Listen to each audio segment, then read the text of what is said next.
அனைவருக்கும் எங்கள் இனிய வணக்கம். துளசி செடி முன் தீபம் ஏற்றுவதால் கிடைக்கும் நன்மைகள் என்ன? வாங்க இந்த வீடியோல தெரிஞ்சுக்கலாம். துளசி செடியானது பாரம்பரிய கலாச்சாரத்தின்படி மிகவும் தூய்மையானதாகவும் புனிதமானதாகவும் கருதப்படுகிறது.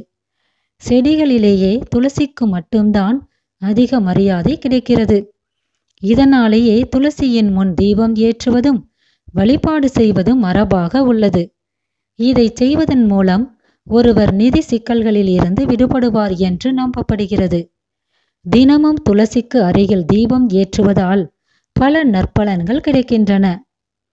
பாரம்பரியமாக துளசி செடிக்கு அருகில் தினமும் காலை மற்றும் மாலையில் தீபம் ஏற்றும் வழக்கம் பலரிடமும் உள்ளது. பெரும்பாலானோர் துளசிக்கு முன்னால் எண்ணெய் தீபம் ஏற்றுவார்கள். எண்ணெய் தீபம் ஏற்றுவதற்கு பதிலாக துளசிக்கு முன்னால் நெய் தீபம் ஏற்றுவது சிறப்பை தரும். துளசி செடியின் முன் நெய் தீபம் ஏற்றினால் தூய்மை காக்கும் என்பது நம்பிக்கை. துளசிக்கு முன்னால் நெய் தீபம் ஏற்றினால் மகாவிஷ்ணு அந்த வீட்டில் வாசம் செய்வார் என்பதும் நம்பிக்கை. வீட்டில் உள்ள எதிர்மறை எண்ணங்களை அது போக்குகிறது. துளசி செடிக்கு அருகில் நெய் தீபம் ஏற்றினால் வீட்டின் இருள் நீங்கும். இதனால் லக்ஷ்மி தேவி உங்கள் வீட்டில் வாசம் செய்வாள். இது உங்கள் வீட்டில் உள்ள அனைத்து தடைகளையும் நீக்குகிறது.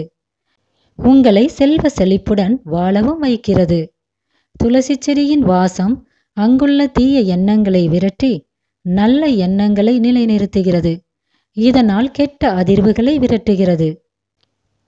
சாஸ்திரத்தின்படி துளசி செடிக்கு அருகில் தீபம் ஏற்றுவது அதிகாலையில் மட்டுமின்றி அந்தி சாயும் நேரத்திலும் மங்களகரமானதாக கருதப்படுகிறது. மத நம்பிக்கைகளின்படி துளசி செடிக்கு அருகில் தீபம் ஏற்றினால் குடும்பத்தில் உள்ள அனைத்து நிதி பிரச்சனைகளும் தீரும். பண வரவு அதிகரிக்கும்.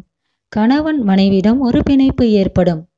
பாரம்பரியப்படி வாரத்தின் ஒவ்வொரு நாளும் துளசியின் முன் தீபம் ஏற்றலாம். ஆனால் ஞாயிற்றுக்கிழமைகள்ல துளசி செடியின் முன் தீபம் ஏற்றாதீங்க. மேலும் இந்நாளில் துளசி இலைகளை கூட பறிக்கக்கூடாது. அதற்கு பதிலாக இந்த நாளில் தரையில் கிடக்கும் துளசி இலைகளை பயன்படுத்தி கொள்ளலாம். இப்ப தெரிஞ்சுக்கிட்டீங்களா துளசி செடியின் முன் தீபம் ஏற்றுவதால் என்னென்ன பலன்கள் கிடைக்கும் என்று? இது போன்ற சுவாரஸ்யமான தகவல்களுடன் மீண்டும் அடுத்த வீடியோல பார்க்கலாம். வாழ்க வளமுடன் நலமுடன் அனைவரும். நன்றி.